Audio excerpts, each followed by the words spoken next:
Have you ever felt it? That deep, unshakable feeling that you're connected to someone by an invisible thread you can't see, but can feel vibrating in the very core of your soul. I'm not talking about a random memory. I'm talking about that chilling, almost magical moment when you think of them intensely, and suddenly your phone lights up with their name. Or when you turn a random corner on a street you never take, only to see them walking right towards you, as if the universe itself, secretly, arranged your meeting. If you felt this, you know the spiritual ache it can cause, the confusion, the longing, the feeling that there's a powerful hidden force at play that you can't control or understand. You might have dismissed it as coincidence or wishful thinking, but what if I told you it's proof of a secret message being sent and received? The legendary psychologist Carl Jung had a name for it: synchronicity. And today, you will learn the powerful truth he uncovered, that when you think of someone, they do receive your message, and understanding how this works can change everything. This is the kind of transformative knowledge we explore on this channel. And if this message already resonates with you, you'll want to join us for what's next. A huge percentage of people who watch our videos and have these exact experiences are not yet subscribed. So, before we go deeper, take a single moment to hit that subscribe button and turn on notifications. Don't let the algorithm hide these truths from you again. And if you believe this knowledge needs to be shared, press the like button to help this video reach others who are searching for the same answers.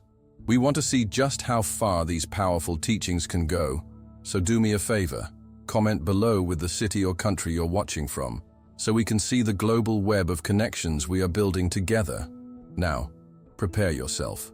What you are about to discover will give you the key to understanding this profound and invisible communication, finally giving you the clarity and power you've been searching for. Imagine this. Every thought you have is like a stone thrown into a lake. It doesn't stay where it lands. It generates waves that travel, expand, and touch distant shores. Thus, every time you think of someone, you send a signal that travels through space and time and somehow reaches their inner world. Jung spoke of the collective unconscious, that invisible ocean where all minds are united. In it float symbols, emotions, and memories that do not belong only to you or me, but to all of humanity.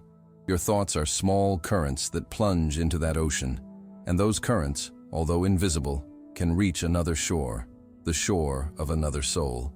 Let me tell you a story. It was a cold night in the city of Puebla. Martin, a 47-year-old man, had been thinking for days about his cousin Andres, with whom he had lost contact for more than a decade. There was no apparent reason. His face simply appeared in his mind with a gentle but constant insistence. One afternoon, leaving work, Martin decided to walk down a street he rarely took. When he reached a corner, he heard his name, turned his head, and there was Andres, smiling with a coffee in his hand. Both stood in silence for a few seconds, as if trying to understand what invisible forces had brought them to the same place, at the same time after so many years. It was a coincidence, perhaps, but Jung would invite us to think that there was something more, an invisible exchange of signals that at some point synchronized their steps. I want you to do something now while you listen to me. Take a deep breath, inhale, exhale, and let your mind quiet down a bit. Then, ask yourself, who has been living in my thoughts most frequently lately? Who appears even when I don't call them? It doesn't matter if it's someone you love, someone you miss, or someone you're in conflict with. The important thing is to recognize their presence, because here comes the first great revelation. Every time you think of someone, you send a wave through the collective unconscious, and that wave can touch them in ways that neither they nor you fully understand. Now, I want to propose a little ritual. Close your eyes and visualize that person. Imagine that between your heart and theirs, there is a golden thread, fine and strong, that runs through the air. Feel that thread pulse to the rhythm of your breath. With each inhalation, you send a clear energy. It can be love, forgiveness, gratitude, peace. Don't force it. Don't invent it. Choose what your heart is willing to give today. As you do so, remember, this simple act is not a childish game of imagination. It is a gesture of deep communication, A reminder that thinking of someone is to build an invisible bridge. Sometimes these invisible threads are woven at the most unlikely moments. I remember Laura, a woman who had grown up in a small town in southern Mexico. For weeks, without knowing why, her mind kept returning to a primary school teacher she hadn't seen in over 20 years.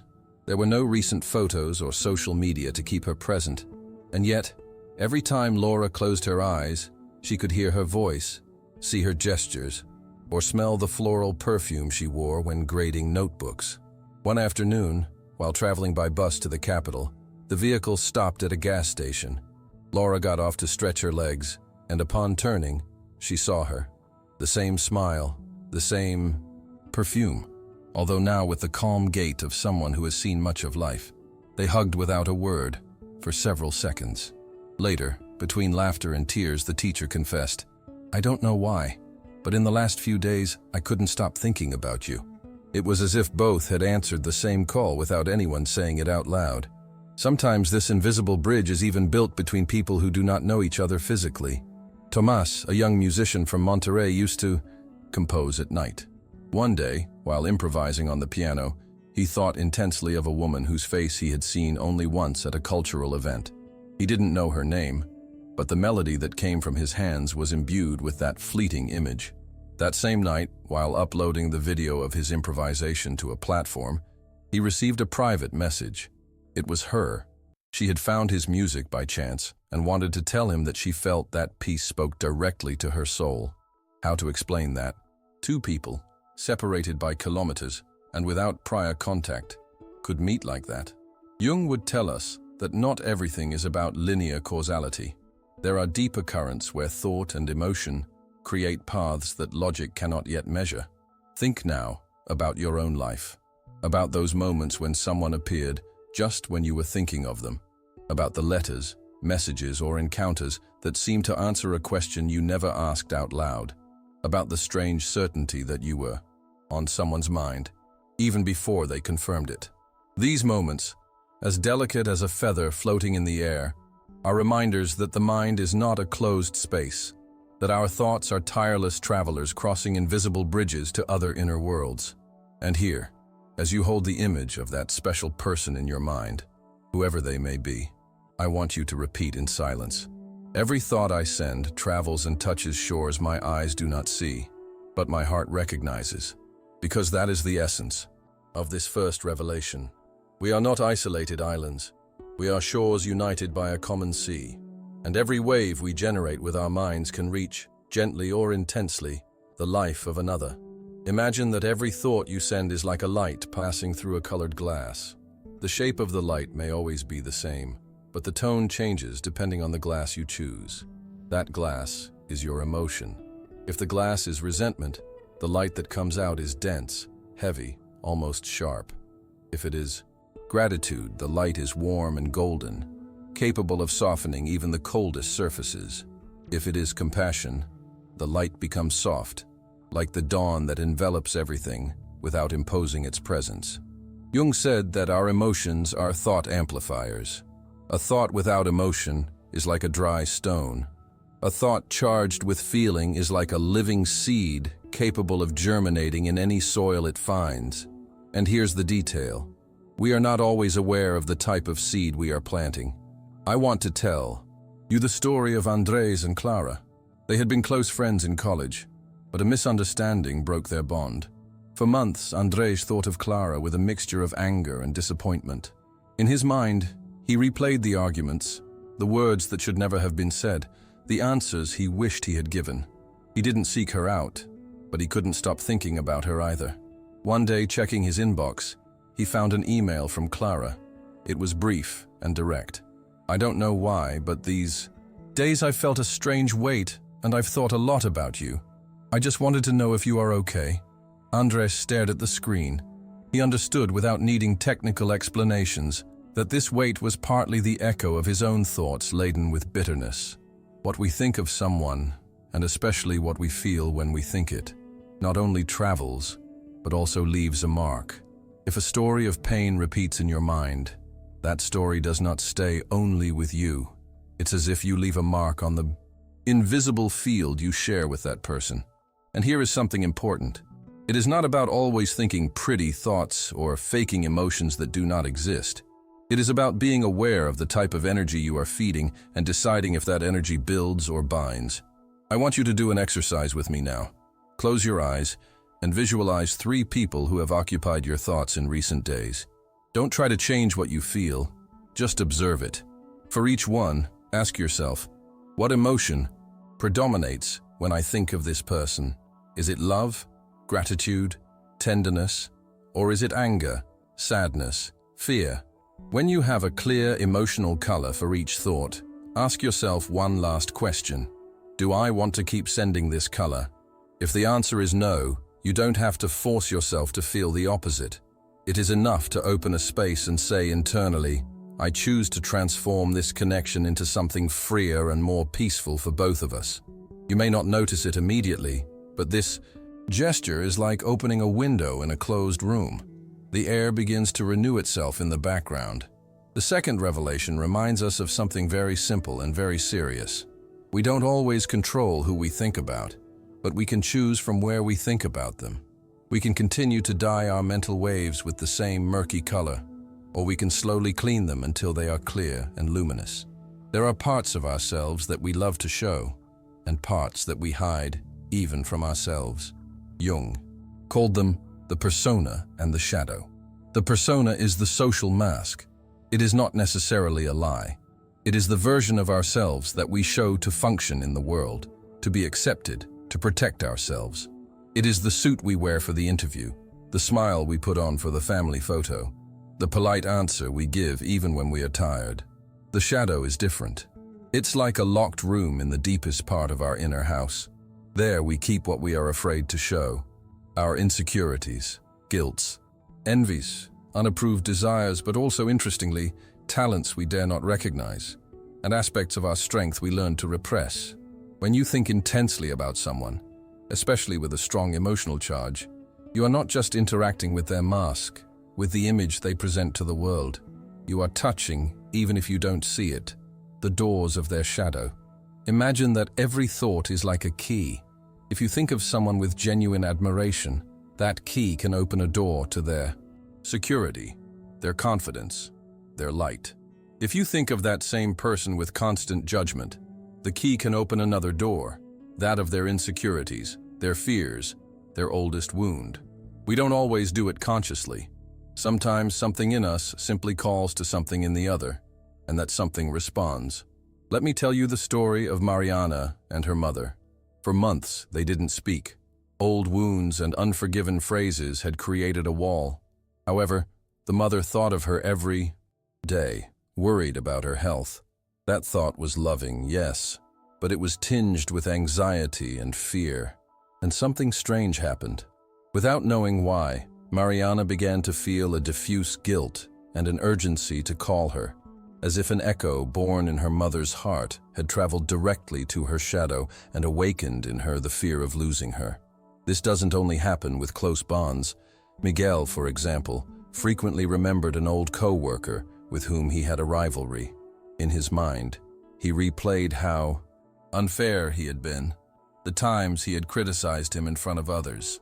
One day, that man contacted him to smooth things over. The curious thing is that in the conversation, he admitted that he had been feeling uncomfortable for weeks and thinking about Miguel, without understanding why. Sometimes the thoughts we send are like bells that ring in the other's unconscious, and there, between their mask and their shadow, something begins to vibrate. That is why I want to propose a powerful exercise. Think of someone with whom you have a conflict or a difficult history. Now, instead of seeing them at their worst, try to imagine them at their best.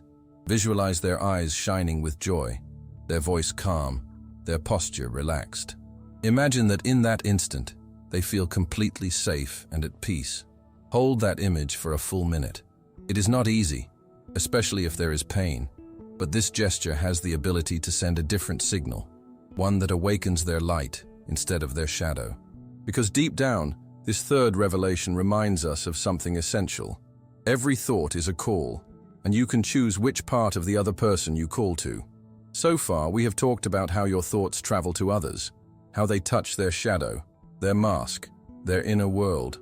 But here comes the revelation that for many is the most difficult to accept and the most transformative of all. The most powerful message you send when you think of someone is not for that person, it is for yourself. What you see intensely in another, for better or for worse, is almost always a reflection of something that lives in you.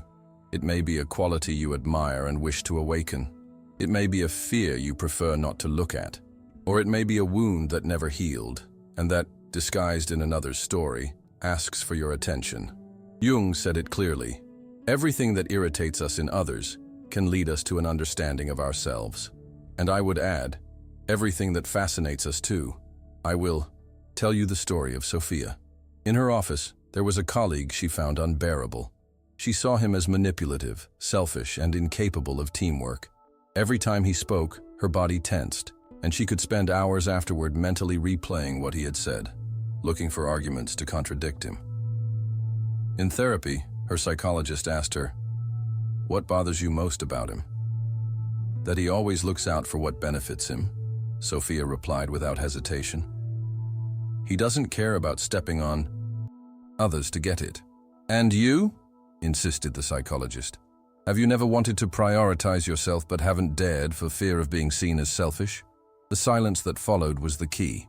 Sophia realized that what she hated most in him was partly her own fear of putting herself first. When she started working on her boundaries and accepting that taking care of herself was not selfishness, something curious happened. A colleague stopped occupying so much space in her mind. He hadn't changed, but she had. This also happens with intense attractions.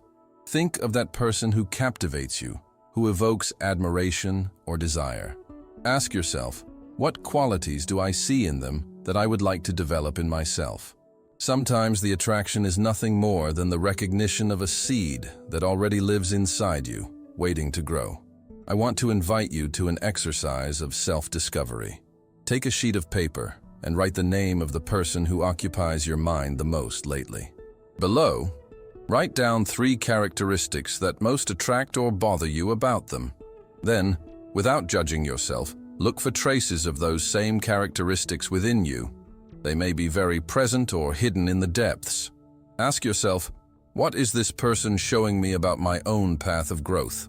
When you begin to see people not only as recipients of your thoughts, but as mirrors that reflect your own image back to you, something changes forever. You no longer relate only to them, you also relate to yourself through them. Everything we have talked about so far leads you to this point. You can choose what kind of mark you leave on the lives of others every time you think of them. Jung called it individuation, the process of becoming who you are truly destined to be. And on that path, an essential part is recognizing that you not only have physical or emotional bonds, but you also have invisible ones. When you become aware of them, you realize something powerful. Every thought is like planting a seed in the invisible garden that exists between you and another person. If your thoughts are full of resentment, guilt, or control, those seeds can grow like thorns that entangle and hurt. If they are full of love, respect, and freedom, they will grow like a tree that gives shade and fruit for both. Carlos, a father who had been in tension with his teenage daughter for years, understood this in a very simple but profound way. He had tried to change her with sermons, criticisms, and warnings. Without success, one day he decided to try something else. Every morning, for 10 minutes, he would close his eyes and visualize her happy, safe, making good decisions, surrounded by people who wished her well. He said nothing to her, did not change his words, only changed the energy of his thoughts. Weeks later, his daughter began to show something different, more openness, fewer defenses. Conversations ceased to be a battlefield. Carlos understood that by changing the seeds he sowed in the invisible ground, the climate between them also changed. I want to propose an experiment. You have reached the end, but your true journey begins right now. You now hold the spiritual technology to reshape the invisible world around you. Don't mistake this for a simple challenge. The 21-day experiment is your first step in consciously wielding the power that Jung revealed. For the next 21 days, choose that one relationship and apply this sacred focus. Spend just 5 minutes a day, cultivating gratitude and compassion internally. You don't need to force anything in the physical world because you now understand the ultimate truth. What you accept is transformed. You are not surrendering. You are choosing to consciously plant seeds of light in the invisible garden you share with another. Remember the profound truths you've uncovered today. Your thoughts are waves in a collective ocean. Your emotion is the true message you send. You hold the power to activate the light or the shadow in another. And every person is a mirror reflecting a part of you that needs to be seen. The next time someone floods your mind, you will no longer be a victim of the thought. You will be its master. You will ask, what am I truly sending? And what is this teaching me about myself? To seal this newfound power and declare your intention, I want you to do one final thing. Go to the comments section and write this powerful affirmation. I choose to be aware of the power of my thoughts and use them to create connections that nourish my soul and the souls of those around me. As you type those words, if you felt a profound shift during this video, then join us for what's next. An incredible number of you who watch these videos are not yet subscribed. Hit that subscribe button and the notification bell now, so you don't miss the deeper secrets we are preparing to reveal. And by liking this video, you send a wave of this powerful energy out to others who need it most. Your experiment begins now. The garden you cultivate in silence will be the magnificent landscape you walk with confidence tomorrow.